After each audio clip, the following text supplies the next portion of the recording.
पहनकर आज आप उस वर्ग में पहुंच गए हो जिसका देश और मानवता की सेवा करना ही सबसे बड़ा धर्म है। मैं आज पास आउट अधिकारियों को भी कहना चाहूंगा कि राष्ट्र व केंद्रीय रिजर्व पुलिस बल को आपसे बहुत आशाएं हैं। आप इस बल के भविष्य के लीडर हैं। विश्व के सबसे बड़े अर्धसैनिक बल के आप राजपत्रित अधिकारी हैं। साथियों, यह डिमांडिंग कैरियर है जिसमें चुनौतियां ही चुनौतियां हैं। मुझे विश्वास है कि आप हर चुनौती का सफलतापूर्वक सामना करेंगे। आपकी जिम्मेवारी को आप लोग देशभक्ति के जज्बे और पूरी लगन से निभाएंगे। नेशन फर्स्ट फॉलो मी को अपना आदर्श बनाएंगे। हमेशा याद रखेंगे कि देश और संविधान की रक्षा और सम्मान हमारा सर्वोच्च कर्तव्य है। केंद्रीय रिजर्व पुलिस बल का एक गौरवशाली इतिहास और महान परंपराएं हैं। इनकी स्थापना 1939 में हुई। इस बल की कॉरेज, इंटीग्रिटी, सैक्रिफाइस एंड डेडिकेशन के रूप में अपनी एक अलग पहचान है। आवश्यकता के अनुसार अपने को ढालना इस बल की विशिष्टता है। मैं देखता हूं कि पिछले 8 दशक में इसने अपने कौशल और दक्षता का परिचय देते हुए घरेलू मोर्चे पर सदा शत्रु को चुनौती दी है। चाहे नक्सलवाद ग्रस्त क्षेत्र हो, वामपंथी उग्रवाद हो अथवा आतंकवाद, हर विकट परिस्थिति में यही बल जिसे सबसे पहले याद किया जाता है। मुझे वर्ष 2001 में संसद भवन पर आतंकी हमले की याद आ रही है। उसे विफल करने में आपने अग्रणी भूमिका निभाई थी। मुझे 14 फरवरी 19 को पुलवामा में हुए आतंकी हमले की भी याद आ रही है। 2019 में उसमें सीआरपीएफ के 40 जवानों ने देश के लिए सर्वोच्च बलिदान दिया था।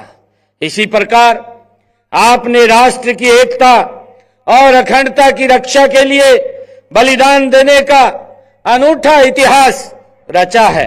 मैं इस बल के सभी शहीदों को भी नमन करता हूं। मित्रों, हरियाणा सरकार ने सदैव पुलिस बलों को मजबूत करने पर बल दिया है। उनके तकनीकी उन्नयन, संसाधनों में वृद्धि और प्रशिक्षण सुविधाओं के विस्तार पर विशेष ध्यान दिया है ताकि हमारे सुरक्षा बल हर चुनौती का सामना कर सकें। हमने भूतपूर्व सैनिकों व अर्धसैनिक बलों के कल्याण के लिए हरियाणा में अलग से सैनिक एवं अर्धसैनिक कल्याण विभाग का गठन किया है।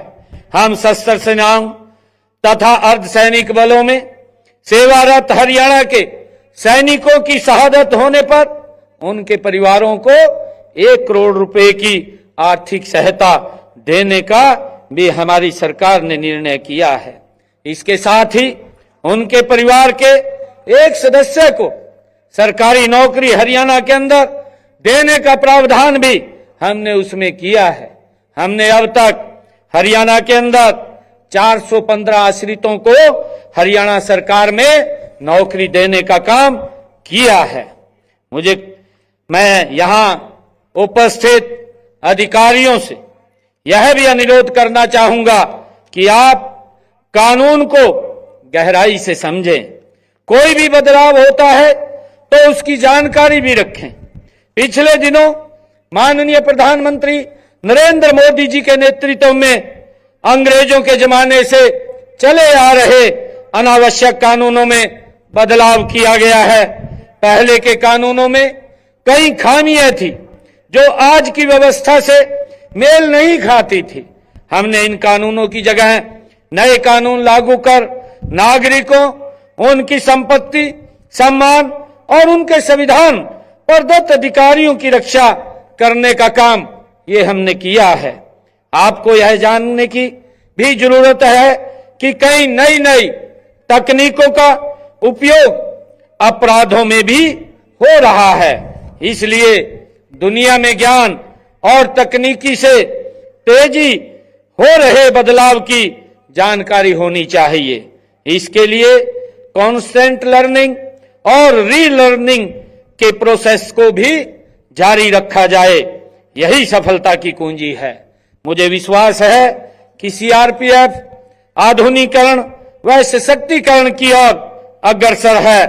मैं आप सभी नवनियुक्त अधिकारियों से कहना चाहता हूं कि यह वर्दी केवल एक पहचान नहीं बल्कि देश की सेवा और बलिदान की भावना का प्रतीक है।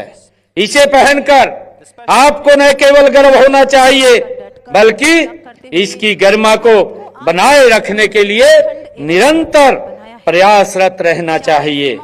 मुझे कुछ पंक्तियां याद आ रही हैं। यह परेड नहीं भारत की ताकत का ऐलान है। हर योद्धा के इरादों में छुपा हिंदुस्तान है। निडर बनो, आगे बढ़ो, हर हाल में अगिड़ रहो। यह केवल वर्दी नहीं अब आपकी पहचान है। हमें गर्व है कि हरियाणा के अनेक हमारे महानिदेशक केंद्रीय रिजर्व पुलिस बल ज्ञानेंद्र प्रताप सिंह जी, हमारे केंद्रीय रिजर्व पुलिस बल एकेडमी के निदेशक सुनील कुमार झा जी,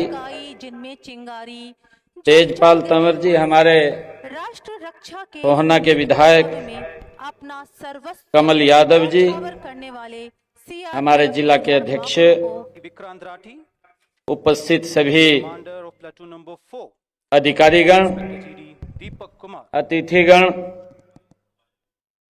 पास आउट होने वाले अधिकारीगण एवं इनके परिवार के सभी अभिभावकगण, देवी और सज्जनों, आप सबको